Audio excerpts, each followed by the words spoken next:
अंधेर नगरी चौपट राजा।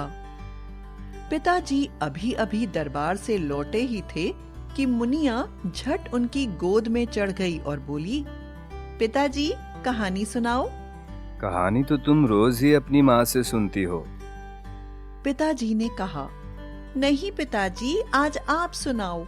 माँ तो बस जब देखो तब परियों की ही कहानी सुनाती है। मुनिया मचल उठी। तो फिर तुम्हें किसकी कहानी सुननी है? पिताजी ने उसे पलंग पर बिठाते हुए पूछा। राजा की कहानी पिताजी, आप तो रोज दरबार जाया करते हैं, आपको तो राजा की कहानी आती ही होगी। मुनिया ने मुंह बनाते हुए कहा। पिताजी अचकन उतारते हुए बोले, हाँ मुनिया, राजा की कहानी तो खूब आती है। चलो छत पर चलें, वहीं तुम्हें कहानी सुनाते हैं। दोनों छत पर जाकर चांद सितारों की छांव में बैठ गए। पिताजी ने कुछ याद करते हुए कहानी सुनानी शुरू की। बात बहुत पुरानी है। एक गुरु और उसके साथ कुछ चेले तपस्या करने हिमालय की ओर जा रहे थे। रास्ते में जब वे थक गए तो एक नगर में विश्राम करने के लिए रुक गए। सभी को भूख भी बहुत लगी थी। गुरु ने एक चेले को बाजार से कुछ सामान लाने के लिए भेजा। बाकी चेले खाना बनाने की तैयारी करने लगे। कोई लकड़ी बीन कर लाया तो किसी ने ईंटों का चूल्हा तैयार किया। अब सभी सामान आने का इंतजार करने लगे। थोड़ी ही देर में चेला बदहवास हालत में दौड़ता दौड़ता वापस आया। हांफते हांफते उसने बताया, गुरुजी, यह नगर तो बड़ा ही अजीब है। यहाँ तो चारों ओर सन्नाटा है। सारे बाजार, चौक, गलियां और रास्ते खाली पड़े हैं। दूर दूर तक कोई आदमी नजर नहीं आ रहा।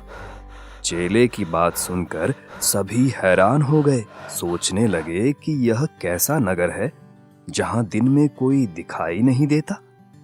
तभी उन्हें वहां से जाता हुआ एक आदमी दिखाई दिया। पूछने पर उसने बताया कि यहाँ लोग दिन में सोते हैं और रात को काम करते हैं। गुरुजी ने कुछ सोचते हुए आदेश दिया, हमें यहाँ एक क्षण भी नहीं रुकना चाहिए। यहाँ सब उल्टा पुल्टा होता है, अतः यह मूर्खों की नगरी है। यहाँ रहना ठीक नहीं है। पर सारे चेले इतने थके हुए थे कि वहां से हिलना तक नहीं चाहते थे। आखिर में यह तय हुआ कि कल भोर होते ही वे सब वहां से निकल चलेंगे। रात होते ही नगर में चहल पहल शुरू हो गई। गुरु के साथ चेले भी नगर घूमने निकल पड़े। वे सभी यह देखकर हैरान हो गए कि वहां सभी कुछ एक टके में मिलता था। चाहे रबड़ी लो, चाहे बादाम, सभी माल एक टके में। चांदी का कंगन भी एक टके में, तो पूरी भाजी भी एक टके में। चेलों में से एक चेला था कल्लू। कल्लू यह सब देखकर खुशी से फूला न समाया और बोला, गुरुजी, अब कहीं जाने की आवश्यकता नहीं, बस हम सब यहीं रह जाते हैं। तपस्या का फल तो हमें मिल ही गया है। वाह भाई, क्या बात है। टके सेर भाजी, टके सेर खाजा। पर गुरु समझ गए और बोले, नहीं बेटा, यह तो अंधेर नगरी है। यहाँ का राजा ही चौपट है। यहाँ ठहरना ठीक नहीं है। लेकिन कल्लू जिद पर ही अड़ा रहा। गुरुजी जानते थे कल्लू पर कोई विपत्ति आ सकती है, सो वह बाकी चेलों को आगे भेजकर स्वयं वहीं रुक गए।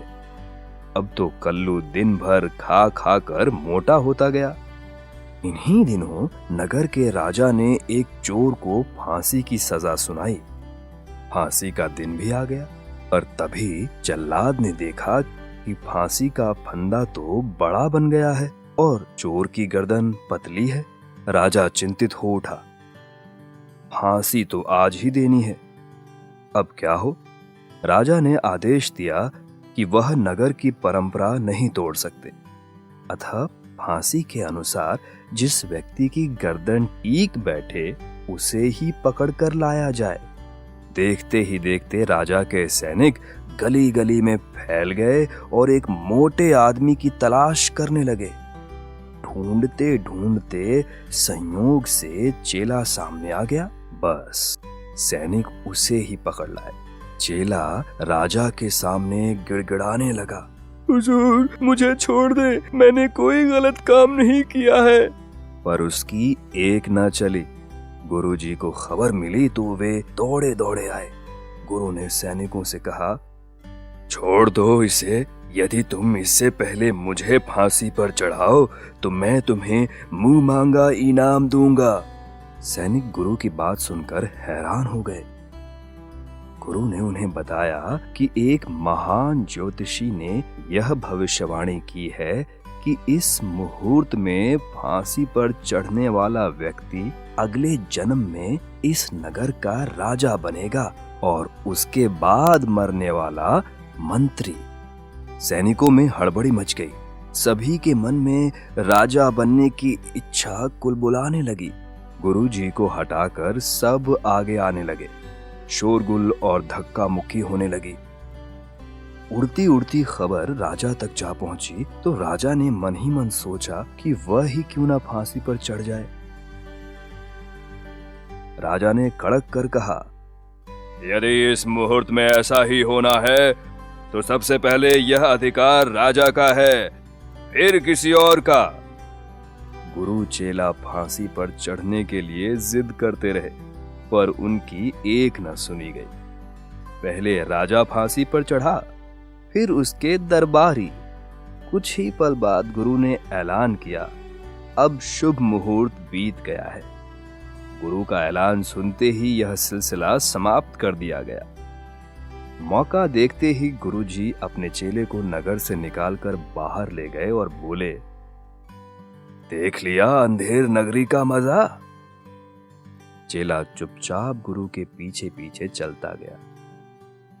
आज भी नगर के लोग अक्सर इस घटना को याद कर गाया करते हैं, अंधेर नगरी चौपट राजा, टके शेर भाजी टके शेर खाजा।